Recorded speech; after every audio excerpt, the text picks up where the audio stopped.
है, पुलिस ने गिरफ्तार करना था, गिरफ्तारी दे देते आप। मैं देने लगा था। कुछ नहीं तो हौसला रखें। मेरे पाकिस्तानियों, कुछ भी हो जाए, आपने किसी की बातों में नहीं आना। सिर्फ आपने हमें याद रखना है और हमारी पार्टी को याद रखना है। उसने सिर्फ इलाज का बहाना किया था, उसने नहीं आना। आखिर खान साहब नहीं आना है, बस। अच्छा, इलेक्शन से ये इतना भागे जितना भागा जा सकता था, मगर सोचें आखिर इन 2 पैरों से कितना भागा जा सकता था। समझ तो आप गए होंगे कि मैं बात कर रही हूँ यहाँ पे फवाद चौधरी की, जो कि कल भागे हैं पुलिस की गिरफ्तारी से। मेरे साथ हो गया। मैं भागा उधर से। कैसे भागे आप, मतलब क्यों भागे?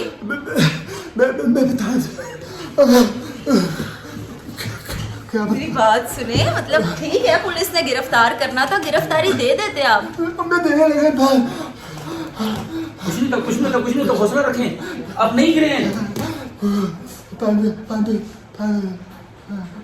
ये मंजर आपने कल अपनी टीवी स्क्रीन पे देखा होगा कि इस तरह से फवाद चौधरी का जो है ना, वो थोड़ा सा सांस फूल गया था और मेरे ख्याल से वजन बहुत ज्यादा था, शायद इस वजह से। आओ पानी पिलाता हूं। यार खैर, it's a part of a joke. और इस तरह हम लोगों ने कल देखा था। खैर, क्या रिव्यू देंगे तारिक शेख साहब आप कल के जो फवाद चौधरी साहब भागे हैं, क्यों भागे थे आखिर? देखिए, लोग ये समझते हैं कि फवाद चौधरी साहब भाग नहीं सकते। उन्होंने दिखाया है कि अगर कल को कौम के ऊपर कोई मसला आता है तो मैं भाग सकता हूँ कौम के लिए। मुझे भागना आता है। हाँ, मुझे भागना आता है। तो उसने भी कहा था, खान साहब ने भी, मेरे पाकिस्तानियों घबराना नहीं है, जब कभी मौका मिले आपने भाग जाना है। हाँ, खान साहब ने ये भी कहा था कि गिरफ्तारी नहीं देनी है, अगर हम गिरफ्तारी दे देंगे तो मुकाबला कौन करेगा? यही बात है, आपने घबराना नहीं है और गिरफ्तारी नहीं देनी। अगली गिरफ्तारी किसकी देख रहे हैं? देखिए, मुझे शीरी मिजारी की लगती है, लेकिन वो तो सुना आज रिहा हो गई है और ये बहुत अच्छा किया, वरना बेचारी के साथ क्या बनता। मौलाना फजलुर रहमान ये कह रहे थे कि औरत की जो हुक्मरानी है ना, वो हमें मंजूर नहीं है, लेकिन मरियम बीबी के साथ खुद खड़े हुए थे। क्या कहेंगे अब आप ऐसे दोगले बंदे को? देखिए हजरात, एक होस्ट 73 के आइन के तनाजुर में हम हमेशा वहाँ खड़े होंगे जहाँ नून लीग खड़ी होगी, और हम हमेशा उस बिल्ली का जो शैतान है वो शेख रशीद, हम उसके पीछे होंगे और इसकी पूरी पार्टी को निस्तो नाबूद कर देंगे। नवाज शरीफ साहब, आखिरी सवाल, नवाज शरीफ साहब वतन वापस इलेक्शन पे आएंगे या नहीं?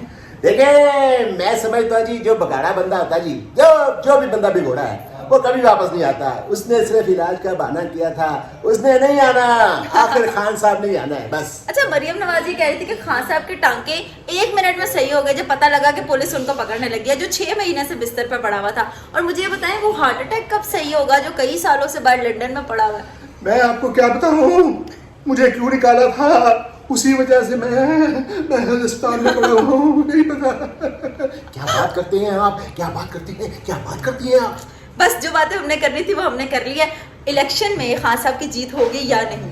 मैं समझती हूँ जरूर होगी, क्योंकि इलेक्शन लड़कियों का जो है इमरान खान के बगैर अधूरा है और हम सब लड़कियों के साथ हैं। मैंने सुना बिलावल भुट्टो जरदारी इक़्तिदार में आ जाएंगे। अंकल अल्ताफ हुसैन, मुझे पता है आप क्या कहना चाहते हैं। बिल्लो रानी सियासत करती हुई कैसी लगेगी?